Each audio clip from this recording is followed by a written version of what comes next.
आवाज ही नहीं है मेरे बच्चे, माफ करना। रितिका अग्रवाल ने मैसेज डाला, सर आपने कहा था कि रिकॉर्ड करके मेंसुरेशन 2D के कुछ क्वेश्चन डाल देंगे।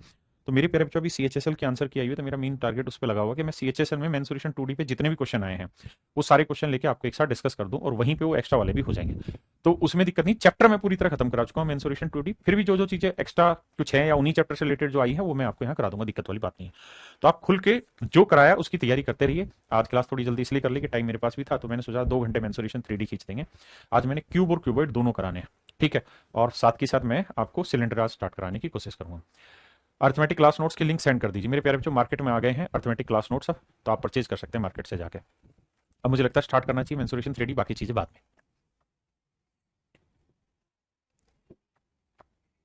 हाँ। अब मेरे नन्हे मुन्ने बच्चों हम क्यूब पे आते हैं। देखिए यार, अगर सच मायने में हम बात करें तो हमें ये बात पता है कि जो राइट प्रिज्म है, हम उस राइट प्रिज्म में ही 3-4 टुकड़े करते हैं। स्पेलिंगों पे ना जाना, पहला टुकड़ा यानी इनमें कुछ विशेष फिगर बनती है। एक तो प्रिज्म हुआ, प्रिज्म तो जनरलाइज हो गया, लेकिन उसमें भी कुछ कुछ खास चीजें होती हैं। तो पहली जो खास चीज हम डिस्कस करने जा रहे हैं मेरे प्यारे बच्चों, वो हम जा रहे हैं क्यूब, जिसे हिंदी में हम घन कहते हैं। इसके बाद जो हम डिस्कस करने जाएंगे वो क्यूबॉइड होगा, जिसे हम हिंदी में घनाभ कहते हैं। और तीसरी जो विशेष चीज होगी मेरे प्यारे बच्चों, वो होगी मेरे प्यारे बच्चों क्या, दैट इज सिलेंडर। इसको हम कहते हैं मेरे बच्चों बेलन।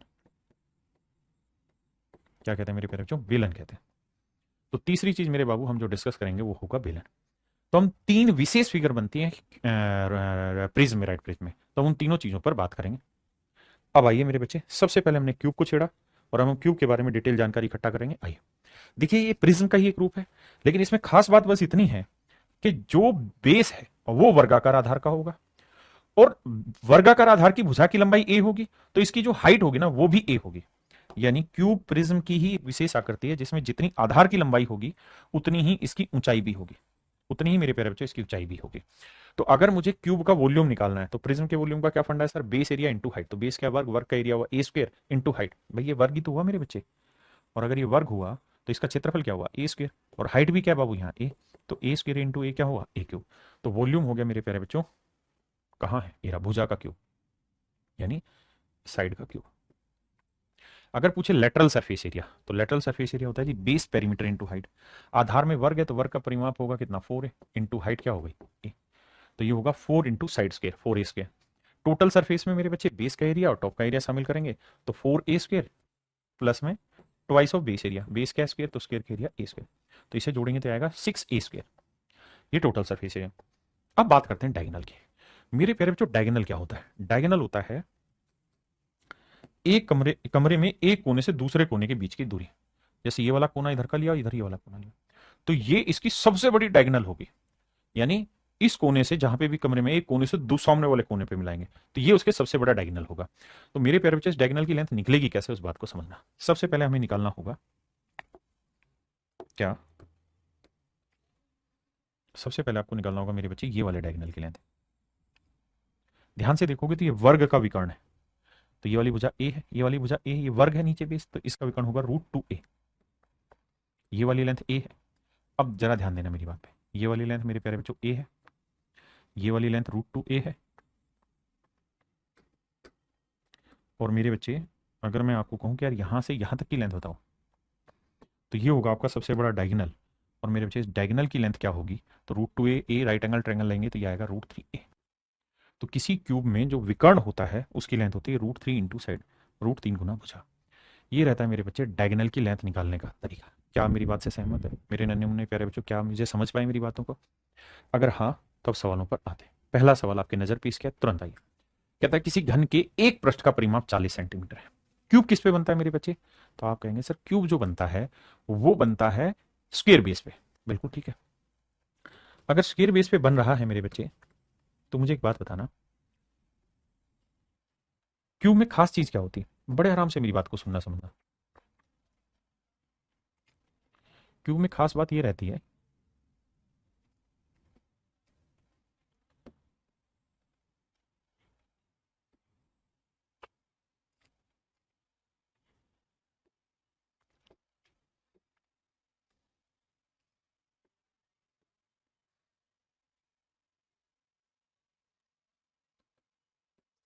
क्यूब में मेरे बच्चे खास बात क्या रहती है कि इसके चार छह फेस होते हैं कुल मिला के, और छह के छह फेस जो होते हैं वो बराबर ही होते हैं, यानी सारे फेसेस बराबर होते हैं। जितना एरिया मेरे बाबू इस वाले फेस का होगा ना, उतना ही मेरे प्यारे बच्चों एरिया इस वाले फेस का भी होगा। तो हर फेस का एरिया इक्वल होगा। अब सवाल में ये कह रहा है कि भाई इसके एक फेस का जो परिमाप है वो 40 है, मतलब ये भुजा भी ए होगी, ये वाली भुजा भी ए होगी, ये वाली भुजा भी ए होगी, ये वाली भुजा भी ए। तो ये जो फेस है इस फेस का पेरीमीटर कितना हुआ, 4 है, 4 है, और 4 ए बराबर है मेरे बच्चे 40। तो ए की वैल्यू कितनी है मेरे प्यारे बच्चों, 10। कहता है जी इस क्यूब का वॉल्यूम बताइए। तो क्यूब का वॉल्यूम क्या होगा मेरे प्यारे बच्चों, तो आप कहेंगे साइड का क्यूब, ए क्यूब। तो अगर ए की वैल्यू 10 है तो 10 का क्यूब करेंगे मेरे बच्चे, आंसर क्या आएगा, 1000। तो आंसर आएगा 1000। भाई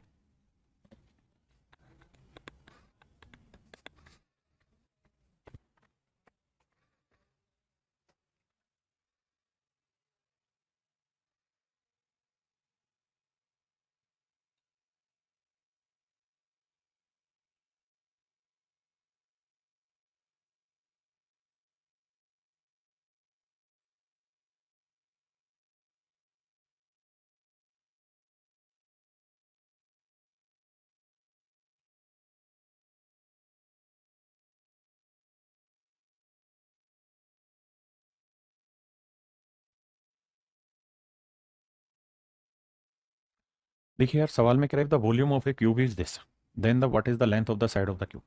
कहता है एक घन है, उसका आयतन 4096। तो अगर घन की भुजा ए है तो इसका ए क्यूब जो होगा ये वॉल्यूम होगा, ये है 4096। तो मेरे नन्हे मुन्ने बच्चों ए की वैल्यू क्या होगी, तो सर इसका क्यूब करेंगे, क्यूब रूट निकालेंगे तो ये आएगा 16 का क्यूब।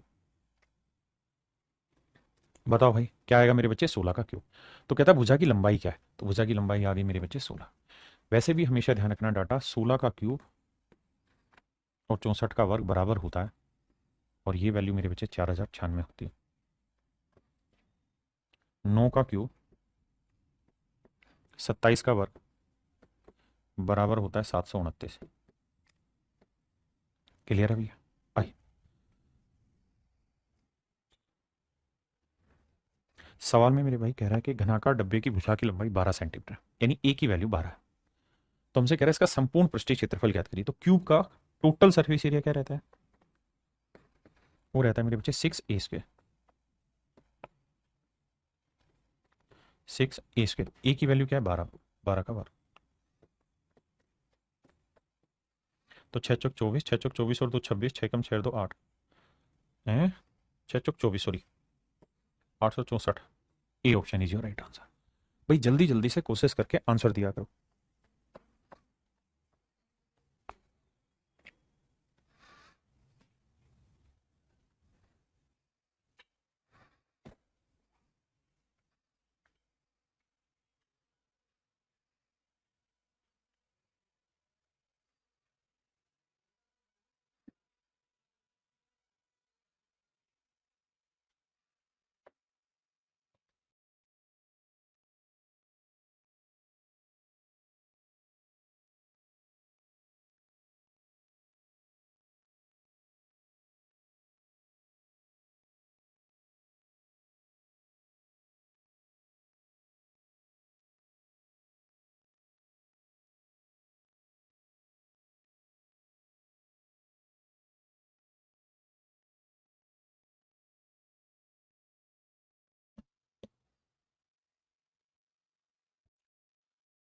सवाल में करें total surface area of a cube is this.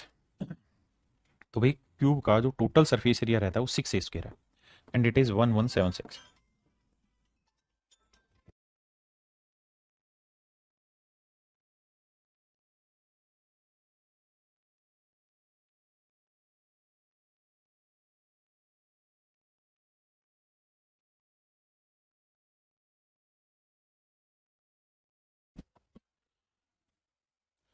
अब 6 से काटेंगे मेरे भाई, तो 6 दूनी 12, 6 कम 6, 5 बचा, 6 नीम 54, 6 छिंग 36। तो मेरे प्यारे बच्चों ए स्क्वायर की जो वैल्यू आई वो आई 196 है। तो ये किसका वर्ग है साहब, तो ये 14 का स्क्वायर है जी। तो ए की वैल्यू आई जी 14। अब कहता है कि इस क्यूब इसका वॉल्यूम निकालिए। तो मेरे प्यारे बच्चों वॉल्यूम क्या रहता है, तो वॉल्यूम रहता है साहब ए क्यूब, साइड का क्यूब। तो 14 का क्यूब, अब 14 का क्यूब क्या होगा जी। अब आपको अगर याद नहीं भी है तो आप ये देखा करो कि 4 का इसका क्यूब करेंगे तो 4, देखो 4 गुना 4 यूनिट डिजिट पकड़ने की कोशिश करो, तो 4 चौक 16 क्या आया, 6, 6 चौक 24, 4 आया, यानी यूनिट डिजिट आएगा 4। तो यूनिट डिजिट 4 केवल यही है, तो आंसर आया 2744। वैसे आप ध्यान रखना कि भाई 14 का क्यूब होता है कितना, 2744। ये छोटी छोटी बातें ध्यान रखनी है, ठीक है जी।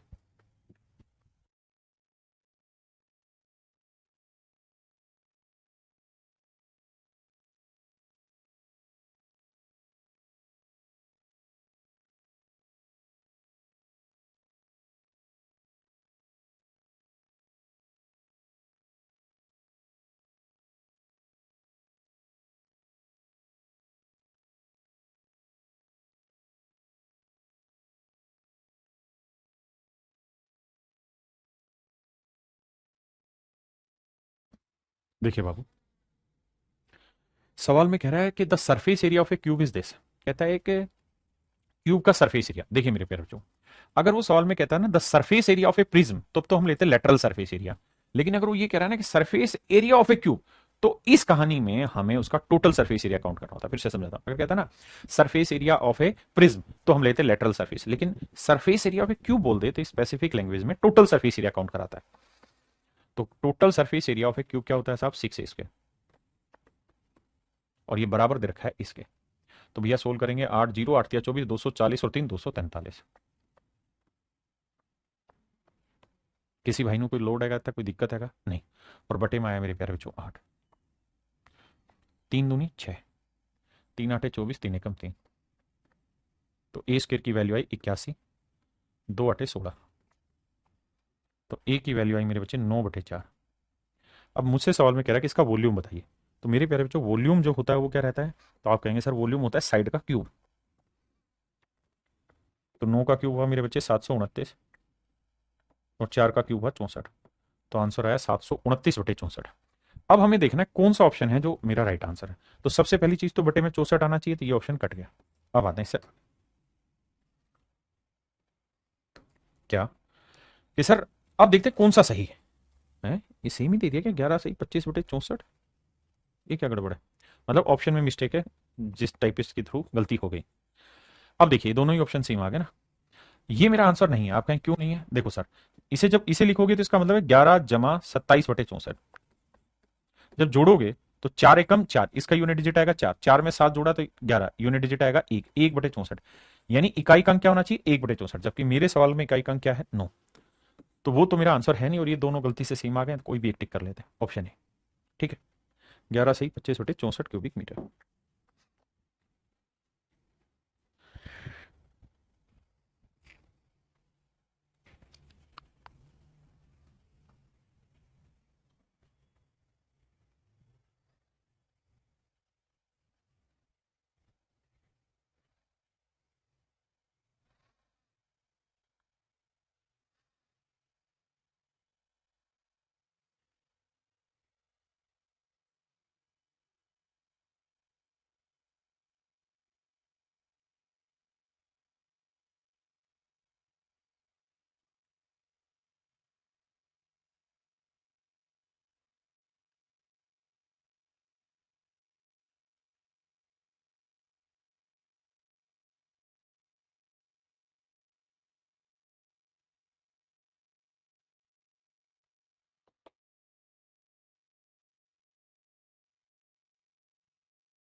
Find the percentage increase in surface area of a cube when each side is double. कहता है घन के पृष्ठीय क्षेत्रफल में कितने प्रतिशत की वृद्धि होगी यदि प्रत्येक भुजा को दो गुना कर दिया जाए। मेरे बच्चे आप जानते हैं कि जो सरफेस एरिया होता है वो 6 a² होता है।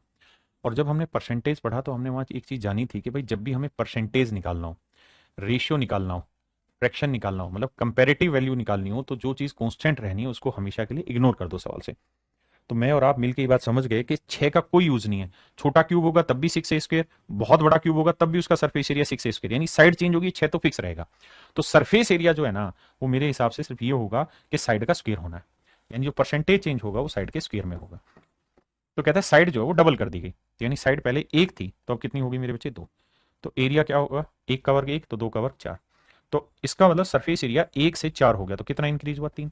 और तीन का इंक्रीज किस पे भाई, एक पे। तो 100 पे कितना, यही बाबू भैया हमारा सवाल है। तो आंसर होगा जी 300% का इंक्रीज हो गया। कह रहा है जी घन का सबसे लंबे विकर्ण की लंबाई, तो भैया घन में सबसे लंबा विकर्ण होता है √3a, ए का मतलब साइड की लेंथ। और ये दे रखा है मेरे प्यारे बच्चों 7√3। √3 से √3 काटा तो ए की वैल्यू आई 7। बहुत सुंदर। कहता है इसका वॉल्यूम बताइए। वॉल्यूम होगा ए क्यूब, तो 7 का क्यूब हुआ मेरे प्यारे बच्चों 343। तो ऑप्शन सी मेरा राइट आंसर।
कह रहा है जी 2.5 मीटर भुजा वाले घनाकार बॉक्स में रखी जा सकने वाली सबसे लंबी छड़ की लंबाई ज्ञात करिए। तो मेरे प्यारे बच्चों जो सबसे लंबी छड़ होगी वो कुछ और नहीं, उसका डायगोनल होगा। और डायगोनल की लेंथ होती है √3a। और ए की वैल्यू है मेरे प्यारे बच्चों 2.5, तो आंसर होगा 2.5 √3। ये मेरे प्यारे बच्चों मेरा राइट आंसर होगा।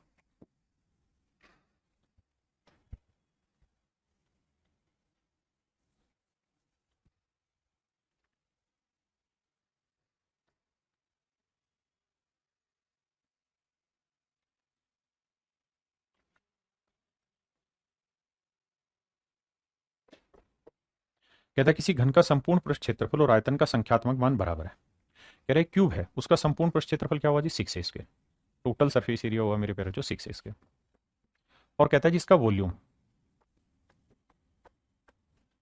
वो क्या हुआ साहब, ए क्यूब। कहता है इन दोनों की न्यूमेरिकल वैल्यू सेम। बहुत बढ़िया जी। अब ए स्क्वायर से मेरे बच्चे काटेंगे तो यहाँ बचेगा ए, तो यहाँ से ए की वैल्यू निकल के आ गई 6। तो कह रहा है कि घन के विकर्ण की लंबाई ज्ञात करिए, तो वो होता है √3a। ए की वैल्यू है 6, तो आंसर आएगा 6√3।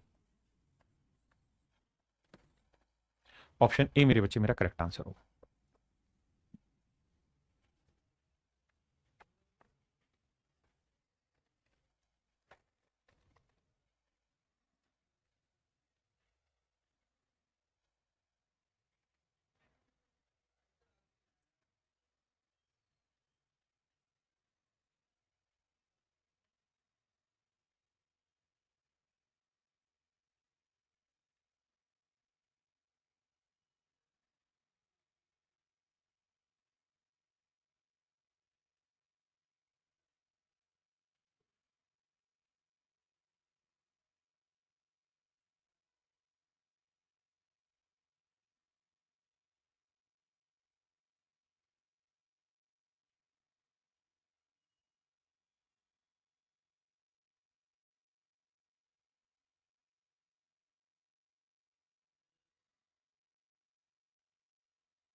कहता है जी, घन की आकृति के कमरे की फर्श का क्षेत्रफल 48 वर्ग मीटर है।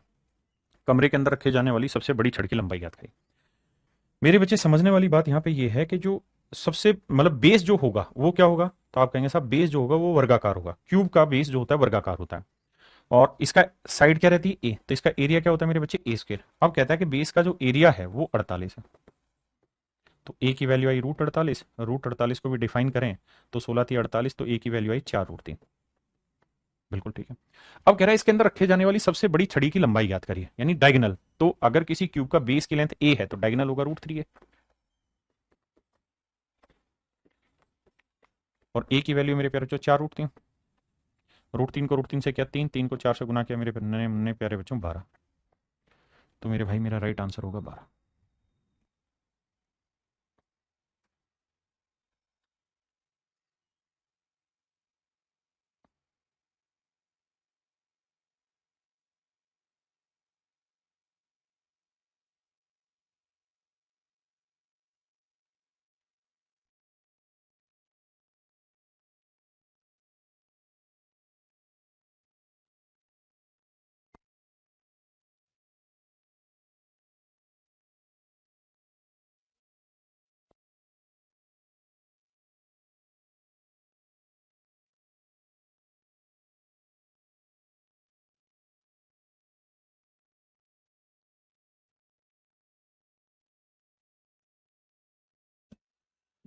देखिए बाबू, सवाल में कह रहा है एक घन के बाहरी 4 दीवारों पर एक धागा लपेटा जाता है जहां घन की भुजा n सेंटीमीटर है। यदि धागे के प्रारंभिक सिरा बिंदु सी पर और अंतिम सिरा बिंदु डी पर लपेटा गया तो धागे की लंबाई ज्ञात करिए मेरे प्यारे बच्चों, क्या होगी। देखिए यार, कहानी समझाने की कोशिश करता हूं। बहुत जरूरी है कि 3D फिगर को आप एनालाइज करें, यानी उसको समझें आपके हम कहना क्या चाह रहे हैं, तभी आप उसको क्लियर कट समझ सकते हैं।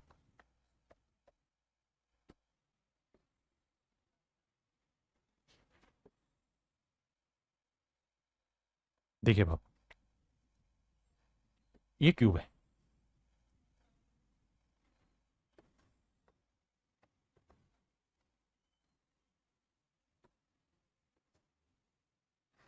ये क्यूब है।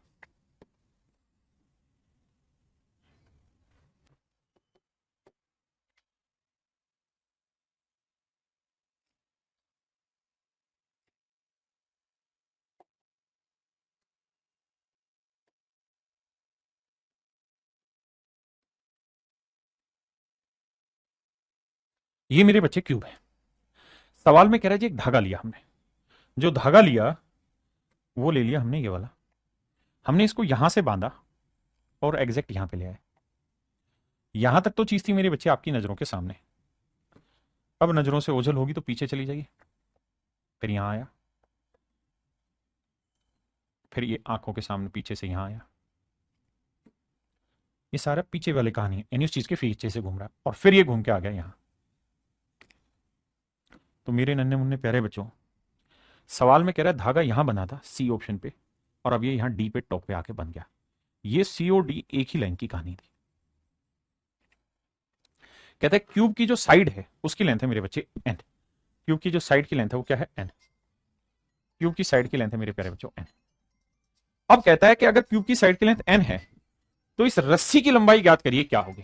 तो विजुअलाइज करिए कि अगर इस क्यूब को दो बांट दें तो क्या होगा।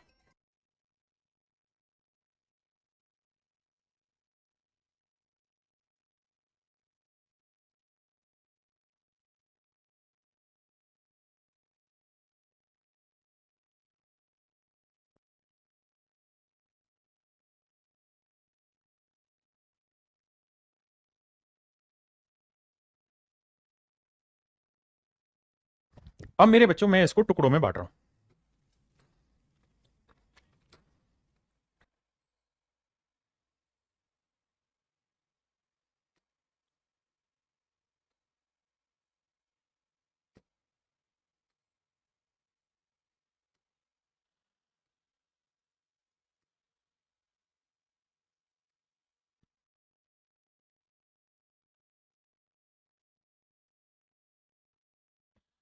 मेरे नन्हे मुन्ने बच्चों, मेरी बात समझना, मैंने इसको यहां से ब्रेक करके 4 टुकड़ों में बांट दिया।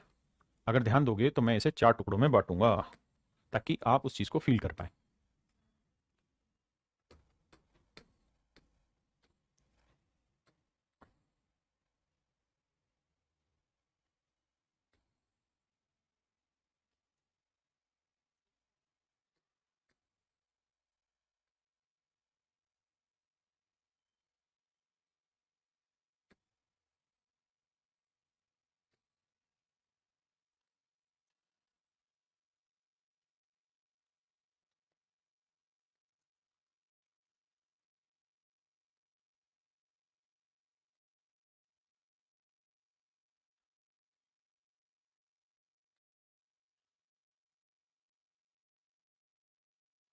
अब जरा ध्यान देना मेरे बच्चों, मैंने क्या किया, यहां से इसको इस तरह से ब्रेक कर दिया।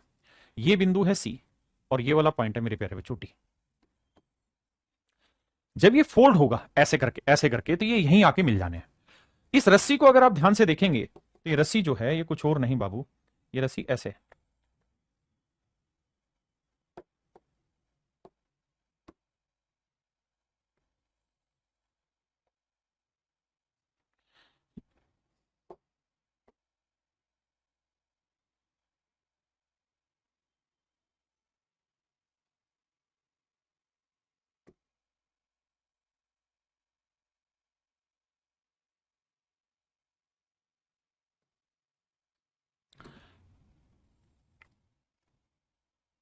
अगर इस रस्सी को थोड़ा महसूस करोगे ना, तो ये जो रस्सी है मेरे प्यारे बच्चों, ये एग्जैक्टली इस तरह से होगी।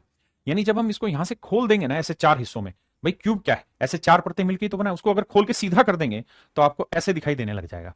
और ये जो रस्सी है ये मेरे प्यारे बच्चों कुछ नहीं, आपको बिल्कुल राइट एंगल में डायगनली दिखाई देनी शुरू हो जाएगी। अभी थोड़ी टेढ़ी मेढ़ी बन रही होगी, लेकिन बिल्कुल बीचों बीच ऐसी बनी हुई दिखाई दे रही होगी। अब आप ये बात बहुत अच्छे से भी जानते हैं कि ये साइड की लेंथ एन है, ये भी एन है, ये भी एन है, ये भी एन और ये भी एन, क्योंकि ये सवाल ने दिया था कि हर एक साइड की लेंथ एन है। और अगर मेरे प्यारे बच्चों ऐसा है, तो आप ये बात जानते हैं एक राइट एंगल बनी जिसकी ये साइड हुई 4n और ये हुई n, ये राइट एंगल है और ये हो गया आपका हाइपोटेन्यूज। तो ध्यान दोगे तो ये एक राइट एंगल ट्रायंगल बन जाएगी जिसमें ये वाली साइड 4n है, ये वाली साइड n है। तो मेरे बच्चों ये वाली जो लेंथ आएगी ये आएगी 4 और 16 और एक 17√17n। यानी ये जो धागा है यहां से लेके जो ये घूम के यहां जा रहा है, इस धागे की लंबाई होगी मेरे बच्चे √17n। अब मेरे बच्चों जल्दी से कमेंट करके बताइए कितने बच्चे मेरी इस बात से सहमत है और समझ गए, क्योंकि मैं ये जानना चाहता हूं कि एग्जैक्टली आप उस एफर्ट को पकड़ पाए या नहीं जो मैं करना चाह रहा था, क्योंकि उद्देश्य रटाना नहीं समझाना है।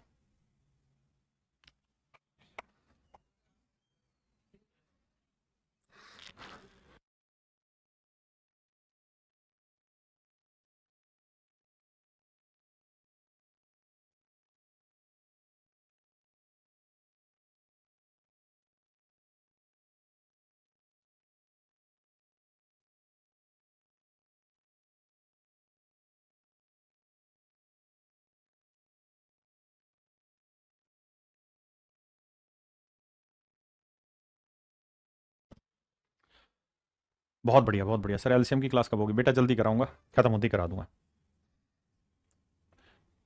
आइए मेरे बच्चे नेक्स्ट पे आइए। एलसीएम की क्लास में जानबूझ के इसलिए लेट कराऊं कि एक बार ये मेंसुरेशन खत्म ही हो जाए, ताकि फिर दो दो चीजें ना छिड़े।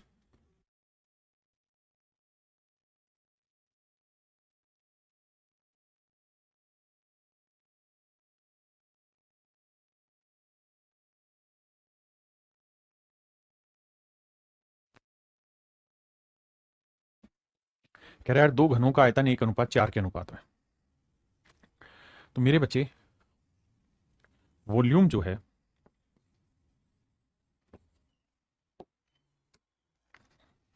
मान लेते हैं एक ए है एक बी है, तो इनके वॉल्यूम का रेशियो 1:4 है। तो मैं आपसे ये जानना चाहता हूं इनकी साइड की लेंथ का रेशियो क्या होगा। तो आप मुझे एक बात कहेंगे सर देखिए बड़ी समझदारी से, साइड का क्यूब करोगे तो वॉल्यूम आता है, भाई क्यूब का वॉल्यूम क्या होता है, साइड का क्यूब। बिल्कुल ठीक है। तो अगर साइड पे आना चाह रहे हैं तो क्यूब रूट, एक का क्यूब रूट एक और चार का क्यूब रूट हो जाएगा क्यूब रूट 4। और अगर मेरे बच्चे मैं आपसे जानना चाह रहा हूं सरफेस एरिया, तो सरफेस एरिया का रेशियो होता है ए स्क्र, वॉल्यूम होता है साइड का क्यूब, साइड अगर ए है तो सरफेस एरिया होता है साइड का स्क्वायर। रेशियो निकालें तो एक का वर्ग एक, और मेरे बच्चे इसका वर्ग करोगे तो देखो यार इसका मतलब है 4 की पावर 1/3। बिल्कुल ठीक है। इसका वर्ग करोगे तो आ जाएगा 2।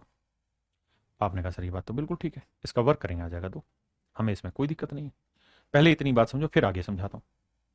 तो ये आ जाएगा 1:4 की पावर 2/3। हाँ है ना, 4 की पावर 2/3। इसको और अच्छे से आगे डिफाइन करना चाहो तो आप ऐसे भी कर सकते हो, 4 की पावर 2 की पावर 1/3। इसे लिखना चाहें तो 4 की पावर 2 क्या हुआ 16, 16 को लिख लेते हैं 2 × 8 की पावर 1/3। आपने कहा जी ठीक है। तो 2 का क्यूब निकालेंगे 1/3 निकालेंगे तो क्यूब रूट 2 ही लिखा जाएगा। लेकिन अगर 8 का क्यूब रूट निकालेंगे मेरे बच्चे 2, तो ये आएगा मेरे बच्चे 2 का क्यूब रूट 2 × क्यूब रूट 2। तो आंसर आएगा 1:2 क्यूब रूट 2। तो ऑप्शन सी मेरे बच्चे right answer.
Surface area of a one side open cuboidical box.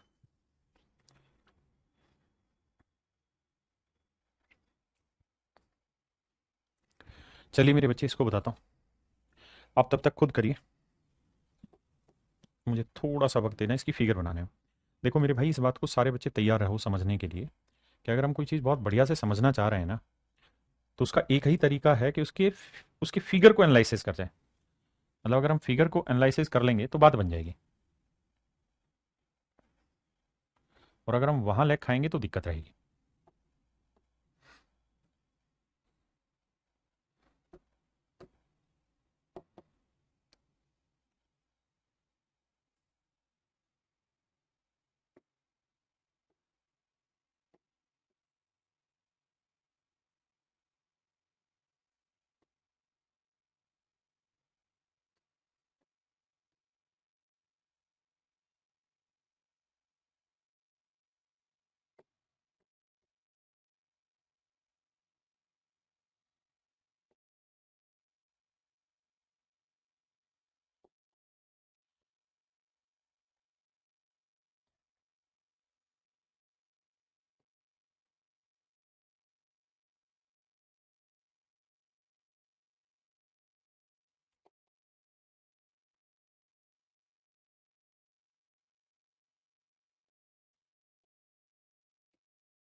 देखो मेरे भाई, आराम से पेशेंस रखना। अभी मूल उद्देश्य चीज सिखाने का है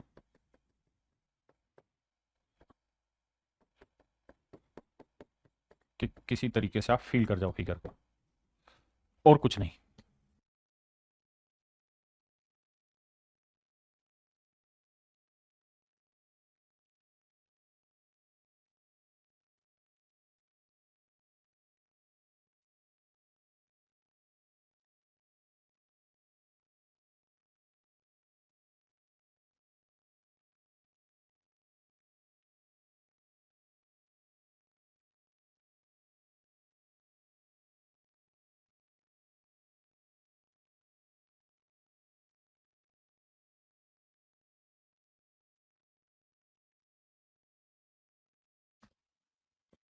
देखिए मेरे नन्हे मुन्ने बच्चों, सवाल बहुत प्यारा है, ध्यान से समझिए। सवाल में कह रहा है बाहरी भुजा 5 सेंटीमीटर और मोटाई 0.5 सेंटीमीटर के एक तरफ खुले घनाकार बॉक्स का कुल पृष्ठीय क्षेत्रफल ज्ञात करें। कहता है एक घनाकार बॉक्स है, क्यूबोइडिकल बॉक्स है मेरे बच्चे। तो किसी भी क्यूबिकल ना किसी क्यूबिकल बॉक्स में मेरे प्यारे बच्चों कितने वो होते हैं, फेसेज होते हैं? तो आप कहेंगे 6 फेसेज होते हैं। कितने फेसेज होते हैं मेरे बच्चे? 6 फेसेज होते हैं। सवाल में कह रहा है उसमें से कोई एक फेस खुला हुआ है। जैसे 6 फेसेज है, कौन से? 1, 2, 3, 4, 5 और 6। तो मान लीजिए इसमें टॉप का फेस हटा हुआ है, तो ये खोखला हो गया अंदर से, तो है ना। तो कुल मिला के 5 फेसेज दिखाई दे रहे हैं। 6 फेसेज होते हैं, ओपन है तो 5 फेसेज दिखाई दे रहे हैं। मैंने इसकी फिगर पहले से बना के आपको समझाने की कोशिश कर रहा हूं। तो कह रहा है कि जी अब इसका आपको क्या बताना है? तो सर हमें इसका बताना है टोटल सरफेस एरिया, इस पूरी फिगर का। अब टोटल सरफेस एरिया निकालोगे मेरे प्यारे बच्चों, तो मोटी मोटी बात समझने की कोशिश करना कि आपको कितने फेसेस दिखाई दे रहे होंगे। मैं बाहर की बात करूं तो एक फेस तो ये वाला दिखाई दे रहा होगा, बाहर वाले की, बड़े वाले की। आप कहेंगे हाँ, एक ही इधर जा रहा होगा, 2 फेस। सर एक फेस आपको ये वाला दिखाई दे रहा होगा, बिल्कुल दिखाई दे रहा है सर। और एक इसके जस्ट पीछे वाला होगा, बैक साइड का। 4 फेस हो गए। और सर नीचे से तो पूरे का पूरा ठोस बना हुआ है ना, नीचे से तो पूरे का पूरा ठोस बना हुआ है ना, पूरा पैक है, नीचे से तो पूरा पैक है। मेरी बात समझ रहे हो? आपने कहा जी हाँ। तो नीचे से पूरा पैक है, तो भैया 5 फेसेस तो हो गए इसके। और हर फेस की लेंथ उसने दे रखी है कि भाई बाहर वाले की जो वो कह रहा है कि बाहरी भुजा 5 सेंटीमीटर और मोटाई 0.5 सेंटीमीटर एक तरफ खुलेगा ना बॉक्स का कुल पृष्ठीय क्षेत्रफल ज्ञात करो। तो इसका मतलब जो अंदर वाला है, इसकी रेडियस अगर मैं 5 सेंटीमीटर, इसकी साइड की लेंथ 5 सेंटीमीटर मान लू यहां से यहां तक की, तो मेरे बाबू बाहर वाले की जो चौड़ाई है वो कितनी है? 0.5 इधर निकलेगा, 0.5 इधर निकलेगा, तो 0.5 0.5 6। यानी ये जो विड्थ हो जाएगी कितनी हो जाएगी? 6। देखिए 3D फिगर है, मेरी भी मजबूरी है, आपको समझना पड़ेगा। तो यानी मैं ये कह सकता हूं कि जो बड़े वाला क्यूब बना उसकी साइड की लेंथ आएगी 6 सेंटीमीटर। और इसमें कितने फेस हुए मेरे बच्चे? 5।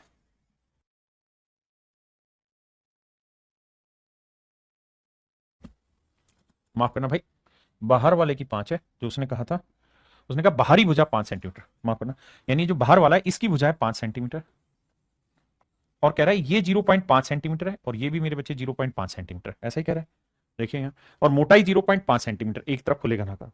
तो ये जो अंदर वाली विड्थ आएगी ये कितनी आएगी इसकी, ये वाली लेंथ, तो ये आएगी मेरे बच्चे 0.5 यानी एक घटी थी 4 सेंटीमीटर आई। हाँ है ना बेटा? एक खाली गिलास दे देना कांच का, राजू। क्लियर है जी? एक कांच का गिलास ला दे एक बार खाली। तो ये मेरे बच्चे 5 सेंटीमीटर है यहां से यहां तक का, ये यहां से यहां तक की लेंथ जो है ये 4 सेंटीमीटर। तो जो बाहर वाला क्यूब हुआ उसमें 5 फेसेज होंगे और हर एक फेस की साइड की लेंथ 5 होगी। तो भैया टोटल सरफेस एरिया निकालेंगे तो बाहर वाले का हो जाएगा, भाई हर फेस का एरिया होता है ए स्क्र, तो 5 फेस होंगे तो 5 a स्क्र। अब ए की वैल्यू 5 है तो 5 का। ऐसे ही मेरे बच्चे अंदर भी 5 फेस होंगे। अगर समझोगे इसी तरीके से तो ये ऊपर वाला ही तो खोखला है, अंदर भी 5 फेस होंगे और हर एक फेस की साइड की लेंथ 4 होगी, तो 5 × 4 का वर्ग। बिल्कुल ठीक है। अब और कौन कौन सा एरिया बचा हुआ है? तो मेरे बाबू अब जो एरिया बचा हुआ है वो ये वाला है जो टच नहीं हो रहा होगा, जो आपको दिखाई नहीं दे रहा होगा, ये वाला, ये वाला एरिया, ये वाला एरिया मेरे प्यारे बच्चों बचा हुआ। जैसे ही गिलास है ना, तो गिलास देखोगे ध्यान से तो खोखला है अंदर से, ये देखो पेन अंदर जा रहा है ना, खोखला है। लेकिन बाहर से तो पूरा पैक है ना, पीछे से तो पूरा पैक है। अंदर से देखोगे तो अंदर की रेडियस अलग होगी, बाहर की रेडियस अलग होगी और एक फेस खुला हुआ है। लेकिन जब बाहर वाले का सरफेस एरिया ले लिया गोल का, फिर नीचे का ले लिया, अंदर वाले का ले लिया, नीचे का ले लिया, लेकिन ये वाला जो इसकी किनारा है ये भी तो मोटा किनारा है ना, तो टच हो रहा है, टच हो रहा है मतलब ये भी कुछ सरफेस होगा जिसको हम टच कर रहे हैं। तो मेरे प्यारे बच्चों इसका एरिया हमें निकालना पड़ेगा। अब इसका एरिया कैसे निकलेगा? तो मेरे भाई ध्यान से देखोगे ना, तो ये ऐसे है,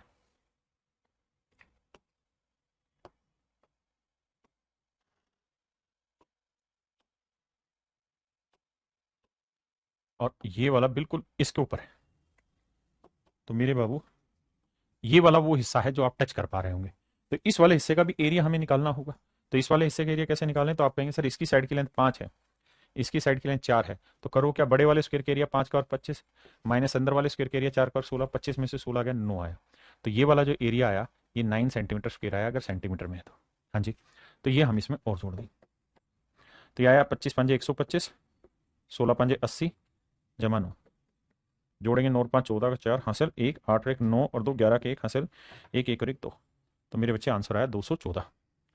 देखो 214 ठीक है, तो आंसर आया मेरे बच्चे 214। ये पेपर का क्वेश्चन और सबसे खूबसूरत सवालों में से एक है। तो मेरे प्यारे बच्चों ऑप्शन बी आपका राइट आंसर।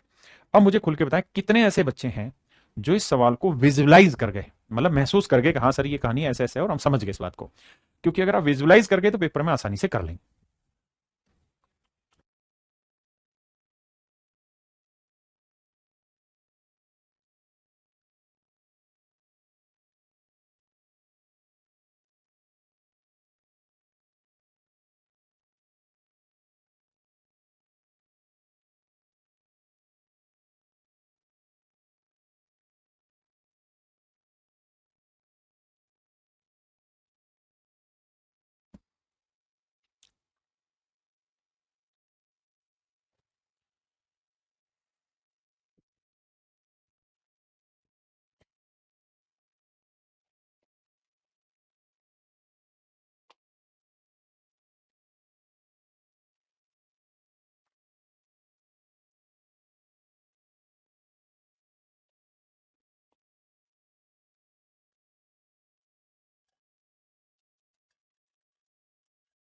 देखिए भाई, जो भाई अभी भी काम है कह रहे टाइम तो बहुत कम मिलता है, मेरे भाई टाइम बहुत कम मिलता है। लेकिन एक बात बताओ, जिस दिन तुम पैदा होते हो उसी दिन तुम फिजिकल देना तो शुरू कर देते हो या जब तुम्हारी उम्र होती तब? तो जवाब होगा जब तुम्हारी उम्र होती तब। तो इसका मतलब अभी तुम सीख रहे हो, जब सीख जाओगे तो तुम्हारे लिए ये चीजें आसान हो। अब इसको समझना मेरे बच्चे, मेरे पास ये बेलनाकार आकृति है, इसके थ्रू मैं आपको समझाने की कोशिश करता हूँ, थोड़ा सा ध्यान से समझने की कोशिश करिएगा।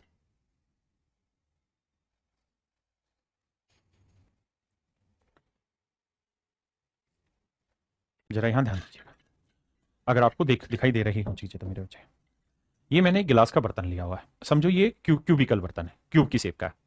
अब ध्यान से देखोगे तो जब मुझे इसका सरफेस एरिया निकालना है तो कौन कौन से हिस्से का सरफेस एरिया निकालना होगा? गोल वाले का, इधर का, यही निकलेगा। क्योंकि यहां से तो ये वाला हिस्सा तो खोखला है, मेरा हाथ दिखाई दे रहा होगा आपको, यहां से जाता हुआ इसमें ये हिस्सा तो खोखला है।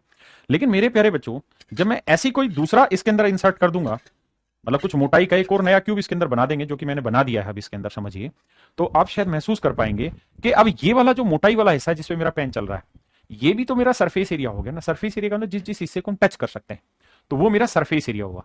तो ये सरफेस एरिया हुआ, अंदर का सरफेस एरिया और बाहर का सरफेस एरिया हुआ। अब आप लोगों को दिक्कत ये है कि आप इसको नहीं समझ पा रहे कि ये सरफेस एरिया कैसे हुआ। तो पीछे वाले सवाल में ये जो फिगर आपको दिखाई दे रही है ना, ये वाली लाल रंग की जो मैंने फिराई है, ये वाली लाइन, ये यही वाला जो उसकी मोटाई है मेटल की, क्योंकि बाहर वाले की साइड लेंथ है 5, अंदर वाले की साइड लेंथ है 4, तो जो 1 सेंटीमीटर इसकी मोटाई है, यानी 0.5 इधर 0.5 इधर, उसका भी तो एरिया लेना होगा मेरे बच्चे। मेरी बात समझ गए? चलिए अब आते हैं आगे।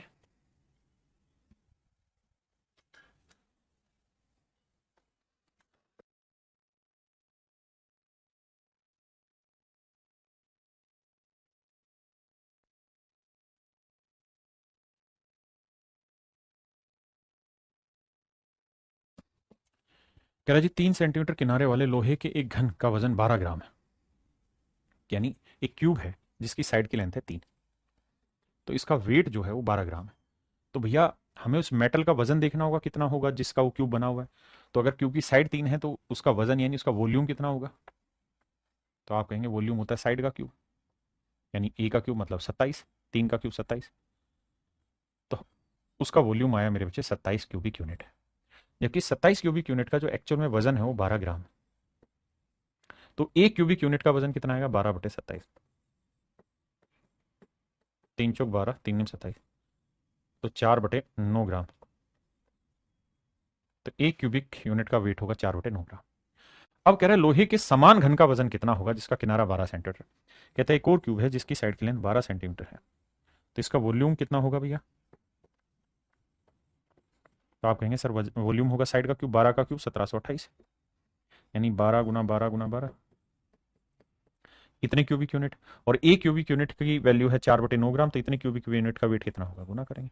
अब देखिए 3 × 3 = 9, 3 × 4 = 12, जो बचा 3, 3 × 12, अब 4 × 16, 16 × 64, तो आंसर आया 12 × 64, तो 12 × 48, 12 × 72 और 4 = 76, तो आंसर आया 768। ये मेरा आंसर है। सवाल में कह रहा है भाई क्यूब है जिसकी साइड की लेंथ 3 है, उसका वॉल्यूम निकाल लो। तो उसका वॉल्यूम निकाल लिया तो उतना वजन, 27 क्यूबिक यूनिट का वेट है 12 ग्राम, तो कह रहा है नया एक क्यूब है उसका वॉल्यूम इतना है, तो उसका वेट कितना होगा? यानी रिलेट करना और कुछ नहीं करना। आइए भाई।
आइए मेरे बच्चे ध्यान से देखिए। कह रहा है 3 घन जिनकी भुजाएं इतनी इतनी और इतने मीटर है, इनको पिघलाकर एक बड़ा घन बनाया जाता है, तो इस प्रकार बने घन का भुजा क्या होगी? मेरे बच्चों जब भी मेल्ट किया जाएगा यानी पिघलाया जाएगा, तो आप हमेशा ध्यान रखना कि उसके वॉल्यूम की मात्रा को सेम रखा जाएगा। जैसे मान लीजिए मेरे पास एक बड़ा मेटल है, उसे पिघला के मैंने छोटे छोटे मेटल बना दिए, तो इसका मतलब बड़े मेटल का जो वॉल्यूम होगा उतना ही इन सारे छोटे मेटल का वॉल्यूम होगा, यानी ऐसे केसेज में वॉल्यूम सेम रहता है। तो कहता है जी 3 क्यूब है, एक की लेंथ है 1.8 मीटर, दूसरे की लेंथ है 2.4 मीटर, तीसरे की लेंथ है 3 मीटर या 3.0 मीटर। इन तीनों को पिघलाया गया और पिघला के एक नया क्यूब बनाया गया। तो मान लेते हैं भाई इसे पिघलाएंगे तो इसका वॉल्यूम क्या होगा? तो सर 1.8 का क्यूब। इसे पिघलाएंगे मेरे प्यारे बच्चों तो 2.4 का क्यूब। इसे पिघलाएंगे मेरे बच्चे 3.0 का, तो इसका क्यूब। तो मेरे भाई सवाल में कह रहे हैं इन तीनों को पिघलाया गया और पिघला के एक बड़ा क्यूब बनाया गया। बड़े क्यूब की साइड की लेंथ में मान लेता हूं ए, तो यानी ए क्यूब के बराबर। तो सवाल में कह रहा है भाई ए की वैल्यू निकाल के बताइए क्या होगी। देखिए मेरे बच्चे डिटेल में करेंगे तो 18 का क्यूब निकालेंगे। अब 18 का क्यूब निकालना आपको आता है कि नहीं आता? अगर हमको नहीं आता 18 का क्यूब कैसे निकालें भाई?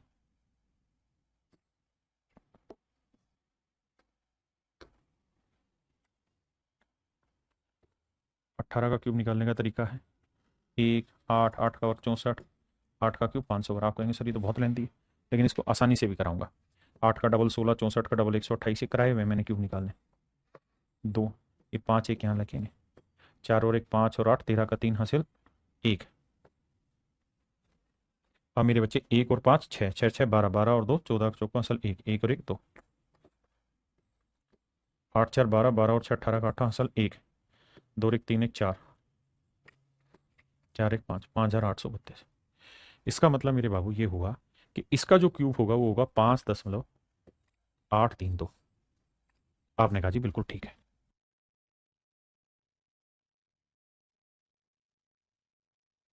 ऐसे ही मेरे बच्चे अगर मैं आपको कहूं 2.4 का क्यूब निकालिए, तो क्यूब के फार्मूले आपने पढ़े, मैं इनके शॉर्टकट भी समझा रहा हूं। तो तरीका बताया था 2 का क्यूब करो 8, 4 का क्यूब करो 64, फिर 2 का वर्ग 4, 4 चौक 16, फिर 4 का वर्ग 16, 16 दूनी 32, फिर 16 दूनी 32, 32 का डबल 64। कैलकुलेशन कैप्सूल करके आपके बैच में डला हुआ है, कैलकुलेशन देखा करो। तो 4 6 यहाँ आएगा, 6 2 8, 8 और 4 12 का 2 हासिल 1, 1 और 3 4 6 10, 10 यहाँ आएगा, 6 2 8, 1 और 1 2 और 3 5, 5 और 8 13, यह आएगा मेरे बच्चे 13824। तो इसकी वैल्यू आएगी 13.824 और ये 3 का क्यूब आया मेरे बच्चे 27। पहले इतनी बात समझिए।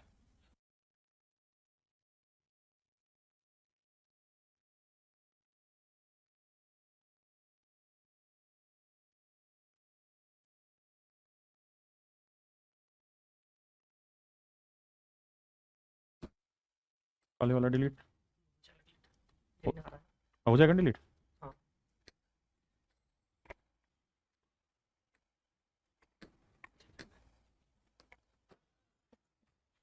अब देखिए मेरे बच्चे, अब अगर आप इतनी बातों को समझ गए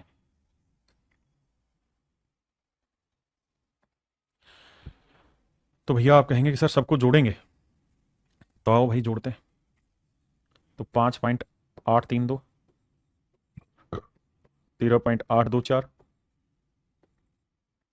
और 27, 4 2 6, 3 2 5, 8 8 16, 5 3 8 7 15 और 1 16, 2 और 1 3 और 1 4। तो आंसर आएगा मेरे भाई 46.656। अब आप ये बात तो जानते हैं क्या कि सर ये 4 का तो आंसर नहीं होता, क्योंकि 4 भी होता तो 4 का क्यूब 64 होता। हमारा तो आंसर ही 46 के आसपास है। 5 का एक क्यूब 125 होता, 4 का क्यूब 64 होता। तो बचा क्या मेरे प्यारे बच्चों? Option B. बचा क्या मेरे बच्चे? Option B. अब यहां कुछ मैं ट्रिपलेट सिखा रहा हूं जिसको आपने ध्यान रखना। क्या मेरे बच्चों? 3 का क्यूब जमा 4 का क्यूब जमा 5 का क्यूब हमेशा ही बराबर होता है 6 के क्यूब के। 3 का क्यूब जमा 4 का क्यूब जमा 5 का क्यूब बराबर होता है 6। ऐसे ही 1 का क्यूब जमा 6 का क्यूब जमा 8 का क्यूब बराबर होता है 9 का क्यूब के। कुछ छोटी छोटी बातें जो ध्यान देंगे। ऐसे ही मेरे बच्चे 18 का क्यूब 19 का क्यूब और 21 का क्यूब बराबर होता है 28 के क्यूब के। ऐसे ही 6 का क्यूब 32 का क्यूब 33 का क्यूब बराबर होता है 41 के क्यूब के। आप कहेंगे इनका रिलेशन क्या है? मेरे बच्चे इनका रिलेशन बहुत जरूरी है, पेपर में बहुत काम आने हैं। डायरेक्ट सोल्व करेंगे। यानी 3 नंबर का क्यूब चौथे नंबर के क्यूब के बराबर होगा, तो नंबर में क्या क्या रिलेशन हो सकते हैं उस कहानी को मैंने समझाया। अब ध्यान आपने ये देना कि 3 4 5 6 बराबर होते हैं। तो मुझे यहां पे ये समझना था कि भैया यहां रेडियस है कितनी? 1.8। यहां रेडियस है 1.8, यहां 2.4, यहां 3.0। अगर मैं इसका रेशियो लूं तो 6 18 0.3 आया। मैं 0.6 से ही भाग देता हूं तो 3 आया। 6 चौक 24 4 आया और 6 पंजे 30 आया 5। तो मेरे बच्चे आपने देखा कि यहाँ 3 आ रहा है या 4 आ रहा है या 5 आ रहा है और मुझे इनका करना था क्यूब। तो अगर मैं क्यूब करूंगा तो मेरे आंसर में भी क्या आएगा? 6 का क्यूब आएगा मेरे बच्चे। आंसर में भी क्या आएगा मेरे प्यारे बच्चों? 6 का क्यूब आएगा। आपने कहा जी ठीक है, हमें कोई दिक्कत नहीं है, यहां तक की बात समझते हैं। 3 का क्यूब जमा 4 का क्यूब जमा 5 का क्यूब बराबर होगा 6 का क्यूब। किसी भाई को यहां तक कोई दिक्कत है? नहीं। अब जरा इतनी बात बताओ कि एक्चुअल में ये 3 नहीं था, यहां था 1.8। तो 3 का कितना गुना है? 0.6 गुना। ऐसे ही 4 का 0.6 गुना था, 5 का 0.6 गुना था, तो 6 का भी 0.6 गुना ही होगा। और 0.6 गुना होता है 3.6। तो डायरेक्ट हमारे पास उत्तर आ जाता कि सर ऑप्शन बी मेरा राइट आंसर है। इस बात को रट लेना, 3 4 5 6 बहुत काम आना है पेपर में लगातार। 3 4 5 6, 1 6 8 9 18 19 21 28 और 6 32 33 41 रिजल्ट आते हैं डायरेक्ट।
देखिए मेरे बच्चे, 3 क्यूब्स विद साइड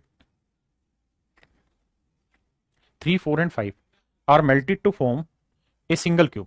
कहता है हमारे पास 3 घन हैं जिनको हमने पिघलाया, एक की साइड है 3, एक की साइड है 4, एक की साइड है 5। तो पिघला के एक नया क्यूब बनाया। तो भैया इसका वॉल्यूम निकालो ए क्यूब, इसका वॉल्यूम निकालो बी ए क्यूब, इसका वॉल्यूम निकालो। तो इनके जो वॉल्यूम का सम आएगा वो एक बड़े क्यूब के वॉल्यूम के इक्वल होगा। यहां से निकालोगे तो ए की साइड लेंथ आएगी 6। लेकिन ये एक्चुअल साइड नहीं थी, ये रेशियो दे रखे थे 3 4 5। तो यहां से हमने रेशियो निकाल दिया कि जो सबसे बड़ा क्यूब होगा, सबसे बड़ा क्यूब, उसकी साइड की जो लेंथ होगी मेरे बच्चे वो 6 होगी। सबसे बड़े क्यूब की लेंथ होगी 6। अब सवाल में कह रहा है मल्टी टू फॉर्म में single cube whose diagonal is 18√3। कहता है जो सबसे बड़ा क्यूब उसका डायगोनल की लेंथ है 18√3 सेंटीमीटर। अगर मेरे बच्चे सबसे बड़े डायगोनल की लेंथ 18√3 है तो सबसे बड़े क्यूब के डायगोनल की लेंथ क्या होगी? अगर उसकी साइड मैंने कैपिटल ए मान ली, मान लीजिए, तो आप कहेंगे √3a, और ये बराबर है 18√3 के। √3 से √3 काटा मेरे बच्चों, ए की वैल्यू आई 18। और अगर ए की वैल्यू 18 है तो सबसे बड़े क्यूब की साइड की लेंथ 18 है, तो 6 × 3 = 18, तो 5 × 3 = 15, 4 × 3 = 12 और 3 × 3 = 9। इसका मतलब इनकी साइडों की लेंथ 9 12 15 18 होगी। अब उसने पूछा तीनों घनों की भुजाएं, तो 9 12 15 कहां है? 9 12 15, ऑप्शन सी, ऑप्शन सी। और ये भी ध्यान रखना, केवल यही नहीं, इनके ट्रिपलेट भी। अगर मैं 3 का डबल करूं, 6 का क्यूब जमा 8 का क्यूब जमा 10 का क्यूब बराबर होगा 12 का क्यूब। एक बार ये बताओ ये सही है या गलत है? जल्दी से बताओ ये सही है कि गलत है? डबल करेंगे, बिल्कुल सही है। 3 गुना करेंगे तब भी सेम आएगा, 4 गुना करेंगे तब भी सेम आएगा, मतलब वही है।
कहता है 3 solid iron cubes of each ages 6, 7 and 8 are melted together। कहता है 6 सेंटीमीटर, 7 सेंटीमीटर और 8 सेंटीमीटर भुजाओं वाले 3 ठोस घनों को पिघलाया गया और एक नया घन बनाया गया। नया घन जो बना मेरे बच्चे, उसकी साइड की लाइन में मान लेता हूं ए। तो भैया इसका वॉल्यूम क्या होगा? 6 का क्यूब 216, 7 का क्यूब 343, 8 का क्यूब 512। तो इन तीनों का वॉल्यूम देखेंगे तो 6 3 9 और 2 11 का 1 हासिल 1, 1 और 1 2 और 4 6 और 1 7, 5 3 8 और 2 10, 1071 आया। अब सवाल में कह रहा है जब हमने इन्हें पिघला के बनाया तो पिघली हुई सामग्री का 71 क्यूबिक सेंटीमीटर नष्ट हो जाता है। कहता है उस प्रोसेस में 71 क्यूबिक सेंटीमीटर वॉल्यूम नष्ट हो जाता है। तो बचा कितना? 1000। तो इस 1000 क्यूबिक सेंटीमीटर से हमने नया क्यूब बनाया, तो नए क्यूब का वॉल्यूम होगा ए क्यूब, और ए क्यूब बराबर अगर 1000 है तो नेचुरल ए की वैल्यू कितनी आएगी? 10। इसका मतलब मेरे बच्चे जो नया क्यूब बना उसकी साइड की लेंथ है 10। अब कह रहे हैं नए बने घन का कुल पृष्ठ क्षेत्रफल ज्ञात करो। तो वो होता है मेरे बच्चे 6 ए स्क्वायर। ए की वैल्यू 10, 10 का और 100, 100 को 6 से गुना किया 6 से। ऑप्शन सी मेरे प्यारे बच्चों करेक्ट आंसर।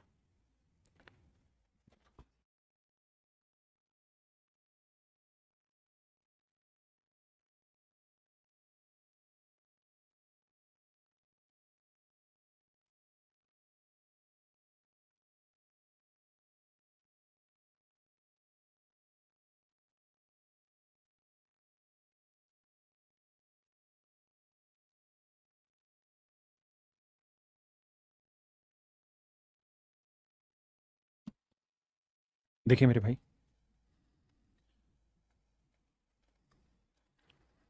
कह रहा था एरिया ऑफ 3 एडजेसेंट फेसेस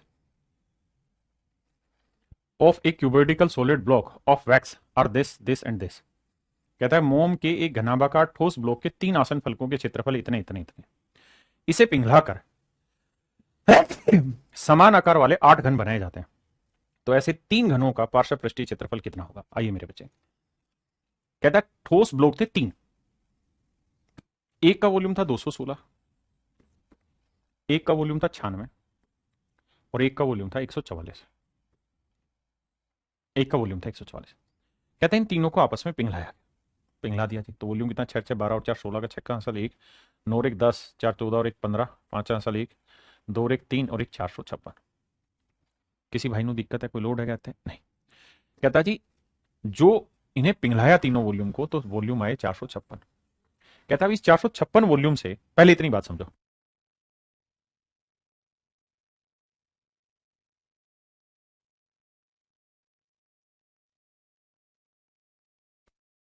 मेरे बच्चे मैंने गलत लिख दिया था, वहां एरिया था, वो मैंने वॉल्यूम समझ लिया। करो।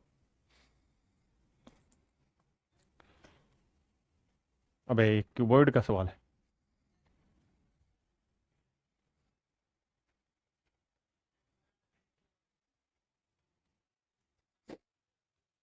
आइए मेरे बच्चे, अब हम बढ़ रहे हैं धीरे धीरे क्यूबॉइड की तरफ, घनाभ की तरफ।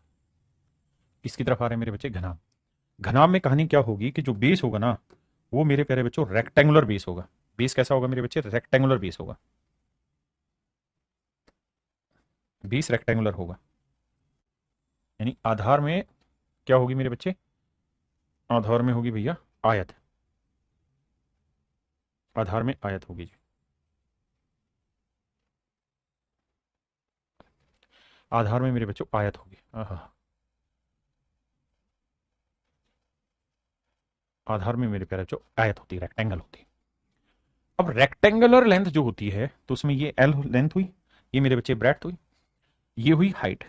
तो अगर मुझे मेरे बच्चे इसका वॉल्यूम निकालना हो, क्या निकालना हो मेरे प्यारे बच्चों? वॉल्यूम। तो वॉल्यूम होगा क्या? Base area. तो बेस एरिया क्या हुआ मेरे बच्चे? Length into breadth. आपने कहा जी बिल्कुल ठीक है, बेस एरिया हुआ लेंथ इंटू ब्रेड्थ। इंटू करेंगे मेरे बच्चे हाइट। हाइट कितनी है? एच। तो ये होगा मेरे बच्चे इसका volume, L into B into H.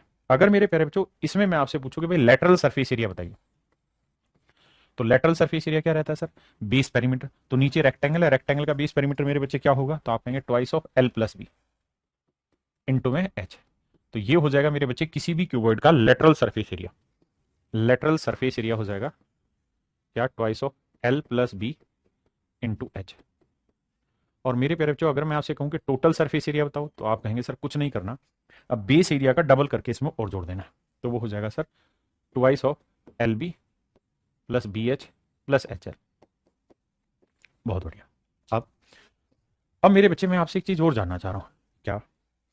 अगर मैं आपसे ये कहूं कि यार मुझे इस वाले पोर्शन का एरिया निकाल के बताइए, तो आप कहेंगे ये भी रेक्टेंगल बनेगी, एक साइड एच है एक साइड बी है, तो इसका एरिया का नाम मैंने A1 दे दिया। अगर मैं कहूं इस वाले हिस्से का एरिया बताओ, तो आप कहोगे इसकी एक साइड, ये वाली साइड एच है ये वाली साइड एल है, तो इसका एरिया एल एच होगी। मैं कहूँ इसका एरिया बताओ, तो आप कहेंगे इसकी ये लेंथ एल है और ये बी है, तो इसका एरिया एल बी हो गया। तो A1 का एरिया हुआ एल बी, A2 का बी एच और A3 का हुआ एच एल। आपने कहा जी ठीक है, हम ये बात समझते हैं। अब कहानी को समझना आगे। ये A1 का नहीं, A3 का था एल बी, और ये H L, H into B कहाँ है, ये A2, ये A2, थोड़ा उल्टा लिखा, समझ गए? अब मैं कुछ कहानी और आपको बताना चाह रहा हूं। क्या?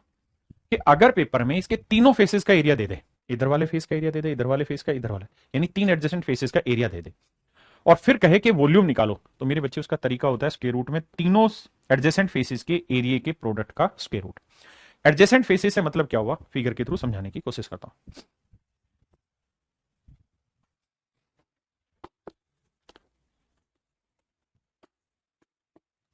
तो मेरे प्यारे बच्चों आपको ये दिखाई दे रहा होगा, ये बेसिकली क्यूबॉइड है।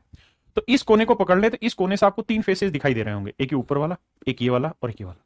तो किसी भी कोने के तीन ही एडजेसेंट फेसेस होंगे, ये वाला, ये वाला, ये वाला। तो इन तीनों एडजेसेंट फेसेस के एरिया को अगर हम A1 A2 A3 मान लें, तो वॉल्यूम अगर निकालना हो तो उसका सूत्र होगा तीनों का मल्टीप्लिकेशन का स्क्वायर रूट। अगली चीज, अगर किसी क्यूबॉइड में आपसे कहे कि सबसे बड़े डायगोनल की लेंथ निकाल के बताइए, सबसे बड़े डायगोनल की लेंथ निकाल के बताइए, ये होगा मेरे बच्चे सबसे बड़ा डायगोनल। तो अगर आपसे सबसे बड़ा डायगोनल पूछा जाए, तो सबसे बड़ा जो डायगोनल होगा मेरे प्यारे बच्चों वो होगा क्या, रूट के अंदर L square plus B square plus H square. ये होगा मेरे बच्चे सबसे बड़ा डायगोनल। निकालेंगे कैसे सर? नीचे सबसे पहले रेक्टेंगल का डायगोनल निकाल देंगे, L square plus B square root के अंदर, ये एच है, फिर पाइथागोरस थ्योरम लगा के इसकी वैल्यू फाइंड आउट करते हैं। ये होगा जिसके अंदर बनने वाला सबसे बड़ा डायगोनल। अब आते हैं जी इस पे बेस्ड कुछ क्वेश्चन लेते हैं, बताइए।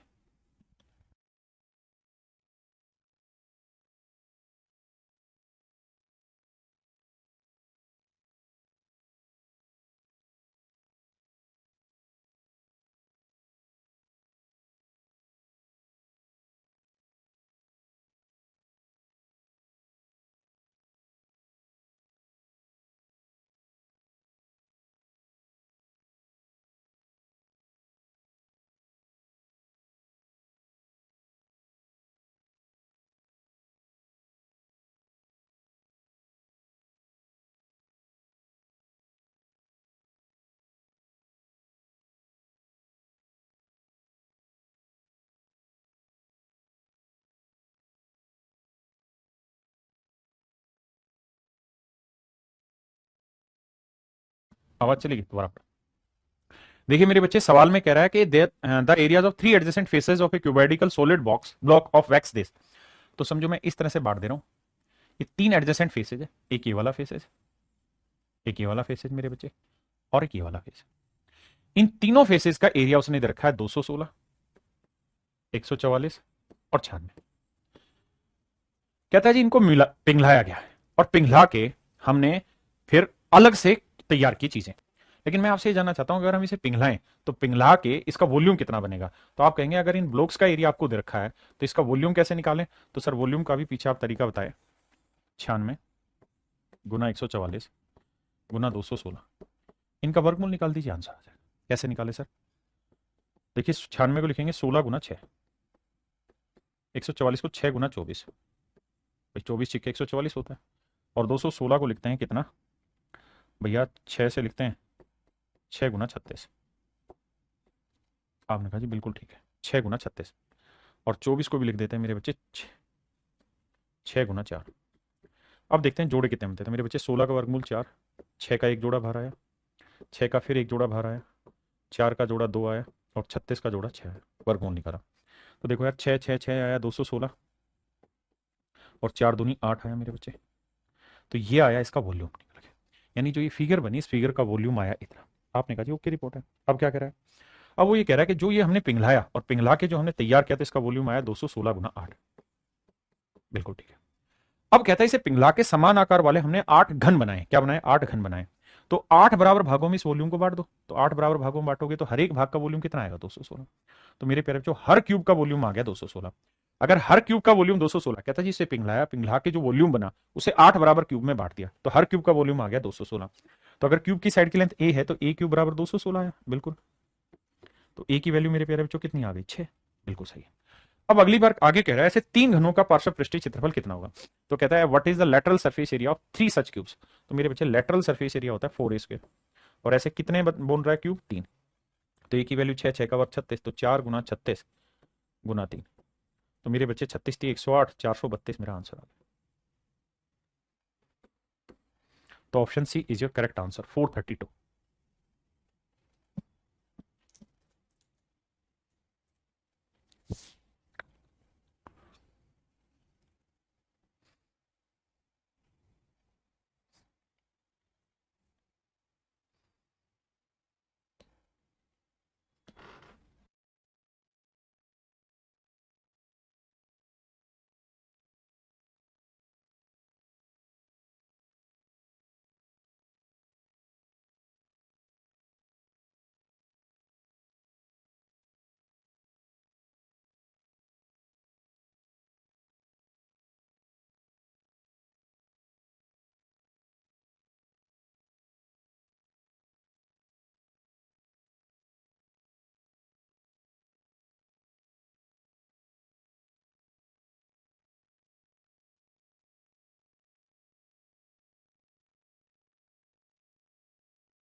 चलिए मेरे प्यारे बच्चों, आज के लिए इतना ही रखते हैं। आप सभी का बहुत बहुत धन्यवाद। आपसे फिर मुलाकात होगी कल। Thank you, have a nice day to everyone. धन्यवाद आप सभी।